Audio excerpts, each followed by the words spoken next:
복잡하게 돌아가는 정치판 급판을 읽어드리는 시간이죠. 윤태곤의 판 의제와 전략그룹 더모아의 윤태곤 실장 어서 오십시오. 안녕하세요.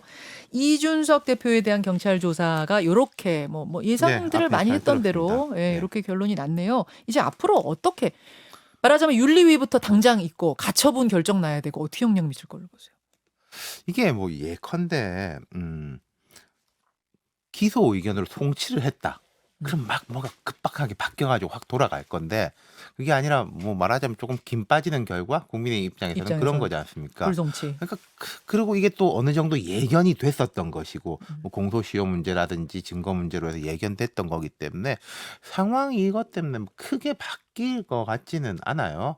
그리고 우리가 이제 징계가 예를 들어서 좀 더 올라가느냐 내려가느냐로 본다면 이 경찰 결정 때문에 올라갈 건 아니고 유지가 될 거냐, 뭐 조금 생각보다 낮아질 내려갈 거냐, 거냐. 뭐 그런 거 아니겠어요? 어떻게 될 걸로 보세요? 저는 아니면 누차 이번에 추가 말씀드리지만은 징계하면서 추가 윤리위에서 추가 징계 논의하면서 걸렸던 게 두 가지거든요. 네. 하나가 말, 양두구육 이런 말에 대한 네. 문제, 또 하나가 경찰에 지금 수사 진행되고 있는 문제 두 가지였는데 네. 이제 경찰 수사 부분은 사실상 이렇게 결론이 나가지고 그렇죠. 말만 가지고 그러니까 그럼 제명을 갈 수 뭐 있느냐? 앞서서 이제 그때 문자 뭐 2차 문자 파동이라 그래야 되나, 유상범 의원하고 이제 정진석 비대위원장 뭐 비대위원장 되기 전이다 뭐 이런 8월. 말도 하긴 하는데 네. 어쨌든 그 문자를 보면은 이 성상납으로 뭐 기소가 되면은 제명하고 그런 내용이지 않습니까? 안 됐잖아요. 네. 이게. 그러니까 그건 뭐 해당이 없는 것인데 그럼 남아 있는 것은 이 당에 대해 가지고 뭐 손해를 끼쳤다. 뭐 말과 이런 걸로서 그것만 남아 있는 상황인데 좀 전반적으로 김이 빠지는 거 아니겠어요? 근데 뭐 저는 정말 이건 모르겠습니다만은 예. 이까지 온 거 좀 예. 더 무리해서라도 뭐 뿌리를 뽑자라는 식으로 결정을 할 건지 뭐 이제 조금 톤다운, 뭐 안철수 의원이 그런 말 한번 했지 않습니까? 서로 뭐 한 발씩 물러서 가지고 현상 유지토록 하자라고 했는데 저도 그렇게 되면 좋겠습니다만은 그건 쉽지가 않아 보이긴 하네요. 그러니까 이렇게 경찰에서 공소권 없음 불송치로 불기소를 한 상황에서 제명 이건 상당히 무리라는 게 상식적인 선인데 네. 지금 돌아가는 상황들을 쭉 보면 그렇게 예측 가능하고 네, 그런 상황은 아닌 상식선에서 거죠. 돼 있던 게 예. 아니었기 때문에 이번에도 뭐라고 무리 뭐 알 수가 없다 이런 거죠. 그럼 이번에도 무리해서 탈당 권유라든지 제명까지도 갈 가능성 이런 배제할 수 것도 있지 없어요. 않겠습니까? 예컨대 그 가처분 신청하고 정치적으로 연동돼 있는 게 네. 예컨대 법원의 가처분 신청이 이렇게 이번에 가처분을 받아들이지 않고 비대위를 이렇게 인정한다라는 식으로 간다면은 그게 먼저 나온다면 제 생각에는 징계 부분이 약간 여유 있어질 수도 있을 거예요. 국민의 입장에서. 어차피 그쵸? 이렇게 된 거 뭐 제명 소용없는데 근데 만약에 그게 이제 연동돼 버린다면은 그러니까 지금 일각에서 나온 대로 법원에게 영향을 미치기 위해서 이걸 좀 더 빨리 해야 된다라는 식이면은 모르죠. 그건. 알겠습니다. 무리할 가능성, 그러니까 제명까지도 갈 가능성 배제할 수 없다는 말씀. 지금 문자 얘기 잠깐 하셨는데 네. 정진석, 유상범 두 의원 사이의 문자. 유상범 의원은 참고로 윤리위원이었습니다. 네. 그 8월 문자가 공개가 됐어요. 저는 보면서 그 문자들을 왜 이렇게 노출을 시키시나? 저도 잘 모르겠어요. 국회에서. 그러니까 흔히 이제 우리 국회나 이제 정치권에서 뭐가 유출되는 거 이런 경우가 있어요. 뭐 단톡방에서 대화를 나눴는데 누군가가 여러 명이 있으니까 네. 누가 있는지 사실 잘 모르죠. 네. 뭐 이 유출됐다 이런 거는 조금 비일비재한데 그렇죠. 이렇게 문자가 연달아서 이렇게 유출되는 거는 좀 특이해요. 보통 한 번 되면은 다들 한동안 조심하죠. 하지 않습니까? 필름이라도 붙이죠. 예, 근데 이제 그 이재명 대표도 뭐 전쟁입니다. 네. 뭐 이것도 그렇고. 고의 노출 논란이 그러니까 그건 있었죠. 고의 노출 논란이고 이건 뭐 전혀 고의가 아닌 것 같은데. 이건 분명히 아니죠. 예. 고의는. 뭐 납득이 잘 안 돼요. 이런 거는. 예. 국민의힘 얘기 나온 김에 원내대표 경선 얘기까지 마무리를 좀 네. 이어가 보죠.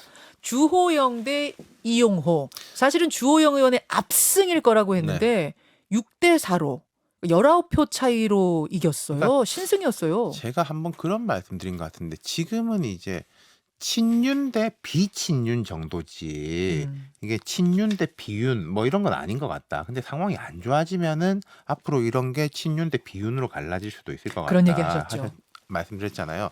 지금 상황을 보면은 이게 친윤 대 비윤까지는 아닌 것 같아요. 그러니까 이용호 의원도 사실 이 당에서 원래 뭐 비주류 이런 게 아니라 뿌리가 저쪽인데 윤석열 대통령이 하나 보고 온 사람이지 않습니까? 말하자면은. 그러니까 이쪽인데 비주류가 아니라 아예 이쪽에 없었던 분이에요. 그렇죠. 그리고 온지 근데 얼마 안 이제 됐어요. 이게 지금 뭐 예컨대 호남의 영향력이 이 당에서 커져가지고 그런 거라고 볼 수는 없는 것이고 그렇죠. 또 그 개인 캐릭터도 뭐 이게 비유는 아닌데 전에 말씀드린 거 친윤이 너무 독주하는 거 아니냐라는 식에 대해 가지고 좀 비친윤의 어떤 이제 견제? 그룹핑이 되는 거, 견제가 되는 거 이런 모습인 거죠. 그러면 앞으로 이런 것도 있을 수 있을 겁니다.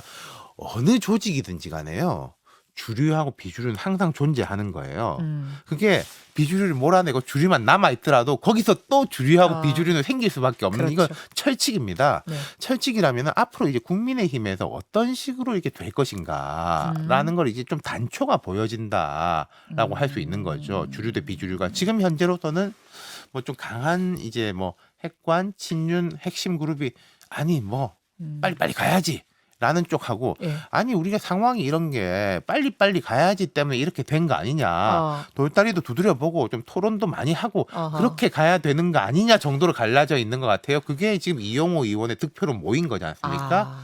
이런 식의 이제 균열점이 앞으로 전당대회까지도 갈 가능성이 높겠죠. 그게 누가 대표 선수가 될 건지는 제가 모르겠습니다만은 뭐 속도전으로 하자는 쪽하고 그래서는 안 된다. 당이 다시 좀 중심을 잡고 의원들의 이제 의견들도 활발하게 이렇게 토론해 수렴이 가면서. 되고 해야 된다라는 쪽이 이제 나뉠 가능성이 높아 보이죠. 그 어떤 뭐라고요? 그렇죠. 시그널? 뭐 시그널 같은 게 예, 이번에 같은 게, 보였다. 예, 이번에 보였다는 보였다. 거죠. 그 비주류의 그룹핑이라고 하셨는데, 네. 그러니까 비윤까지는 아니지만 비친윤 네. 네. 그룹핑.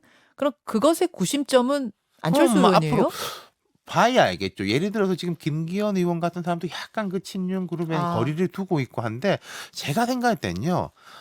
사람이 누구냐에 떠나가지고 지금 이용호 의원 쪽 모여진 이런 의견들이 힘을 받을 가능성이 높아요. 왜냐하면 전당대회가 된다는 것 자체가 토론도 하고 뭐 지역 순회 이야기도 하고 맞네. 당원들의 뜻도 듣고 그런 거지 않습니까? 그러네요. 이건 조용히 가는 게 아니라 그죠. 차곡차곡 뭘 밟아가는 과정이잖아요. 예. 그렇다면은 지금 나온 우리가 당이 이대로는 안 된다라는 쪽의 의견이 명분이 있는 거죠. 그게 아. 전당대회를 조용히 가자라는 거는 명분이 서기가 어렵잖아요. 이번 경선은 조용히 치렀지만 예. 전당대회는 시끌벅적하게 그렇죠. 토론도 하고 막 이렇게 그러니까 치르니까 비대위를 조용히 가자는 건 말이 되는데 예. 전당대회를 조용히 가자라는 거는 말이 안 된다는 거죠. 그 과정에서 비친윤들이 지금보다 이미 더 힘을 가- 보였다 이미 더 이용호 뭉칠 의원을 가능성이 통해서 예.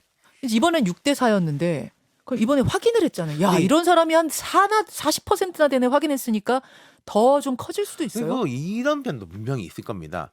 이용호 의원을 찍기에 부담이 없는 면도 있어요. 그건 무슨 말씀이세요? 비윤리의 느낌을 주는 의원이 선다. 예를 들어서 뭐 이준석 대표하고 좀 가깝다는 이미지를 주는 사람이 주호영 네. 원내대표의 대항마였다면 예. 좀 부담스럽죠. 뭐 함호 의원, 김모 뭔가 의원 이런 그렇죠. 분들이 나가셨다면 하면은 약간 부담스럽고 이게 정말로 뭐 친윤 대 비윤, 네, 친윤 대 친이의 대결이야 이런 식으로 가기 때문에 부담스러운데 이번 대결은 그 부담이 작은 면도 있었기 때문에 이용호 의원한테 생각보다 표가 더 갔을 그래서 거예요. 더 갔다. 네. 이런저런 이유로 더 갔다. 아, 저 이거 궁금했는데 이렇게 말씀 듣고 전당대회까지도 예측해 볼 수 있는 굉장히 그렇죠. 이번에 예, 흥미로운 경선 득표율이었네요. 영빈관 얘기로 가보겠습니다. 참 이건 제가 좀 할 말이 많은데 그러니까 지금 이제 드러난 것부터 하면 이게 졸속적으로 됐고 뭐 총리도 몰랐다 그러고 네. 비서실 내에서도 일부밖에 몰랐다. 그 여론이 안 좋으니까 대통령이 철회하는 형식을 통해서 철회했다. 이게 뭐냐라는 게 이제 하나가 있는 거잖아요. 절차의 문제. 예. 두 번째로 보면요. 지금 자 청와대가 용산으로 이전을 했어요. 청와대는 개방을 하고 대통령실이 용산이 됐습니다. 네. 그렇다면 그때 우리가 덮어놓은 문제들이 엄청나게 많아요. 국정 운영의 이제 헤드쿼터가 경복궁 위쪽에 있는 그 청와대 동네에서 용산으로 옮기는 거지 않습니까? 그렇죠. 그렇다면 거기에 수반돼야 될 일들이 엄청나게 많은 거든요. 근데 초기의 논쟁은 뭐 이사에 대한 거. 그럼 우리 집안 이사로 치면은 이게 용달차 부르는데 이거밖에 안 든다라는 건데 사실 집에 이사라는 게 그게 아니지 않습니까? 뭐 집안 리모델링도 있고 가구도 들여야 되고 네. 또 뭐 여러 가지 행정적으로 주소지도 이전해야 되고 자녀가 있으면 학교도 전학 가야 되고 그리고 안 이런 보이는 곳에 보일러 깔아 말어 이것까지 그렇죠. 다. 예. 수많은 문제들이 있는데 그걸 되게 협소화시켜 놨었던 거란 말이에요. 이삿짐 비용 얼마 들어만으로. 그렇죠. 근데 이게 지나고 나서 보니까 사실 그게 아닌 거죠. 그러니까 지금 영빈관 이전에 대해서도 졸속이다. 뭐 청와대에 있는 거 쓰면 되지라는 식이 있는 거지. 이런 시설물 자체가 필요하지 않다라는 데까지는 가지 않은 것 같아요. 그렇다면 제가 대통령실에 좀 답답한 거 하나는 처음에 욕 먹었을 때 네. 아니면은 그 막상 취임했을 때 분위기 좋았지 않습니까? 네. 청와대 개방하고 그때 그렇죠. 오히려 판을 확 열었어야 된다는 거죠. 무슨 말씀이냐면은 지금 청와대 주변을 보면요. 예. 자, 청와대에만 있는 게 아니라 음. 경호처 시설들 음. 그리고 경호처 관사 뭐 대경 빌라라는 이런 뭐 아파트 시설도 있고 네. 그다음에 비서실장 공간 그러니까 대통령하고 지근 거리에 있을 수밖에 없는 많은 시설물들이 있고 더 역대로 거슬러 올라가면은 기무사라든지 수도통합병원이라 이런 시설들은 다 옮겨갔습니다만 다 청와대 옆에 있었어요. 네. 사실 총리실 감사원이 청와대 옆에 있는 것도 청와대의 강한 권력 때문에 있었던 건데 그럼 감사원이라든지 기무사라든지 이런 시설은 뭐 대통령실 옆에 따라갈 필요는 없겠지만은 앞서 말씀드렸던 그런 시설들 네. 그리고 용산이 중심이 됐을 때 그 주변에 처음에 왜 공원을 만드니 많이 이런 이야기도 나왔었지 않습니까? 그랬었죠. 그리고 미군기 이전했을 때 원래 애초에 계획들하고 맞물려 돌아가가지고 좀 그랜드 플랜이 나와가지고 여기에 대해서 뭐 야당도 들어가고 네. 또 뭐 민간 전문가도 들어가고 이런 이야기를 하고 있는 게 지금 정상이에요. 아, 판을 그때 그랜드 플랜 같이 그리고 논의해보자라고 어차피 필요한 풀었어야 거예요. 된다. 이게 아니면은 다음 대선 때 분명히 이야기가 나올 겁니다. 야당 입장에서는 이게 뭐냐, 이대로 해서 네. 쓸 수 있냐, 뭐 도로 옮기자, 뭐 세종으로 가자 이런 이야기도 나올 것이고. 도로 옮기자 얘기 벌써 나왔잖아요. 그러니까 근데 그건 뭐 현실적으로 쉽지는 않아 보이는데 그런 걸 이제 뭐 막는다라기보다는 용산 시대에 대해 가지고 또 청와대 이전 자체에 대해서는 긍정적인 여론이 조금 있었기 때문에 이런 부분에 대해서 열고 가야 될 게 필요한데 그걸 뭐 닫아놓고 있다가 필요하니까 찔끔 이렇게 하려고 하고 제 생각에는 영빈관이 됐으면은 그다음에 또 뭐가 또 나왔을 거예요. 뭐 경호시설 이전에 대한 이런 것들 필요성 현실적 필요성이 나왔을 네. 건데 기왕 이렇게 된 거 어떡하겠냐는 식으로 나왔을 건데 그럴 게 아니라 저는 지금이라도 이걸 좀 열어야 된다는 생각이에요. 이렇게 아무도 모르게 쓱 예산 찔러 넣는 시로 가다가 나중에 들킨다는 표현 어떨지 모르겠지만 이번엔 들켰어요. 이건 안 들킬 수가 뭐 들킨다 안 들킨다가 아니라 야당 의원이 발견해낸 거니까. 아니 근데 그거는 뭐 하루 이틀의 상관이지 700억 800억 예산 그것도 대통령실 영빈관 신축 예산이 뭐 끝까지 조용히 갈 수는 없는 거죠. 그러니까 정말 꼭 필요하다면 이제라도 열어놓고 같이 국민적인 합의를 구하면서 가자라는 네. 제안을 하시는 거예요. 그렇죠. 예. 아니, 제 제안이 맞아요. 아니라 이건 예. 필요한 거예요. 어쩔 수가 없어요. 필수 불가결하다 그 예. 말씀이세요. 지금 이제 대통령 관저가 이제 외교부 장관 예. 그 관저 이렇게 리모델링 했었는데 이것도 계속 그렇게 쓸 거냐? 그리고 지금 대통령 그 실 청사가 그 말하자면 제 이런 말 좀 이상한데 본때 없는 국방부 건물인데 그걸 이제 뭐 바깥의 외벽이라도 좀 바꿔야 되지 않을 거냐? 네. 그런 얘기까지 다 해보자. 예. 계속 쓸 거면 그럼요. 대통령까지 계속 쓸 거면. 이게 과거에 약간 다르지만은 예. 대통령 전용기 논란이 사실 생각나거든요. 예. 사실 필요한 거 아니냐라고 했다가 뭐 경제가 어려운데 이게 맞아. 웬 말이냐 거기다가 니들도 반대했지 않냐 우리도 어, 반대하련다라고 서로 한 번씩 하다가 10년 만에 해결됐어요. 맞아요. 사실 이게 필요하다라고 생각한 것부터 10년 만에 맞아요. 해결됐거든요. 이건 그래서는 안 된다는 거죠. 좋은 지적이십니다. 네. 하나만 더요. 바로 이어서 논란이 된 게 조문 논란이었어요. 네.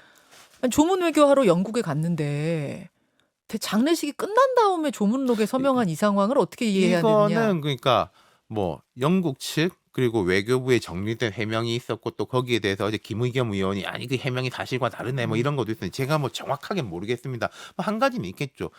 이 장례식이라는 게 급박하게 결정된 것이고 우리 대통령의 방문도 급박하게 결정된 것이고 영국은 영국대로 200여 개국의 이제 국가 수반급을 맞으니까 되게 혼란스러울 건데 이 정도면은 뭐 스무스하게 된 거고 근데 우리 대통령이 조문했니 못했니 이 논란이 벌어진 건데 이 사실관계를 떠나가지고 제가 이제 흥미롭게 보는 건 이런 겁니다. 아 이제 금도라는 게 깨졌구나. 사실은 대통령이 외국에 나가서 뭐 하고 있을 때는 욕을 하더라도 귀국해서 하자. 뭐 진짜 감이 과거에는 이제 있었네. 그런 식이 있었어요. 그리고 네. 이게 지금 어떤 정상회담이 합의된 걸 내놨는데 네. 이게 우리 국익을 뭐 침해했다 이런 식의 논란이 아니라 네. 이게 가다가 뭘 잘못했니 많이 맞아요. 되게 의전적인 거잖아요. 그렇죠. 이걸 가지고 벌써부터 행사 끝나기도 전에 이제 치고받고 하고 있다라는 거는 뭐 누가 뭐 제가 야당이 잘못돼 이런 게 아니라 이미 정치 문화가 예. 이렇게 와버린 거예요. 이걸 보여주는 거예요. 문제가. 관행이라는 게 이제 깨졌다는 그렇죠. 뭐 금도 봐주고 뭐 관행 이런 거 없다. 라는 예. 얘기고 거기에는 어떻게 보면 지금 대통령의 낮은 지지율도 그렇죠. 한 몫을 한 거잖아요. 그러니까 이거 좀 말하자면 공격해도 부담이 덜하겠는데? 그렇지. 라는 것도 있는 거죠. 초창기에 초반에 이제 지지율이 막 50% 60% 이럴 때 야당이 이렇게까지 네. 관행적이지 않은 공격을 할 수 있겠는가? 비판할 수 있겠는가? 사실은 그렇지 그러니까 못했잖아요. 문 대통령이 예전에 중국 국민방문 때 뭐 혼밥 논란 사실은 그때도 이런 단초가 보였던 거예요. 근데 이제 제가 뭐 대통령이니까 봐줘야 되는데 이게 아니라 물론 뭐 하나하나를 이제 투명하게 비판하고 이런 건 좋은 겁니다만은 네. 안 좋게 될 경우에는 어차피 상대방으로부터 욕 먹을 거니까 여든 야든 간에 맞까? 그러니까 우리 편만 지키자. 아. 우리 지지층만 바라보고 하자는 식으로 굴러간다면은 되게 안 좋게 되는 거죠. 정치판이 예. 예, 이쪽이든 저쪽이든. 그렇죠. 그래서 뭐 지금 조문을 뒤에 한 게 잘했다 이런 얘기는 전혀 아니고 요 지금 정치판에 대한 분석을 해주신 거예요. 네. 그래서 이런 일들이 비판이 나오고 이럴 수 있었다라는 상황에 대한 분석, 평론 여기까지 듣겠습니다. 윤태곤 실장 고맙습니다. 감사합니다. 김현정의 뉴스쇼는 시청자 여러분의 참여를 기다립니다. 구독과 좋아요, 댓글 잊지 않으셨죠? 알림 설정을 해두시면 평일 아침 7시 20분 실시간 라이브도 참여하실 수 있습니다.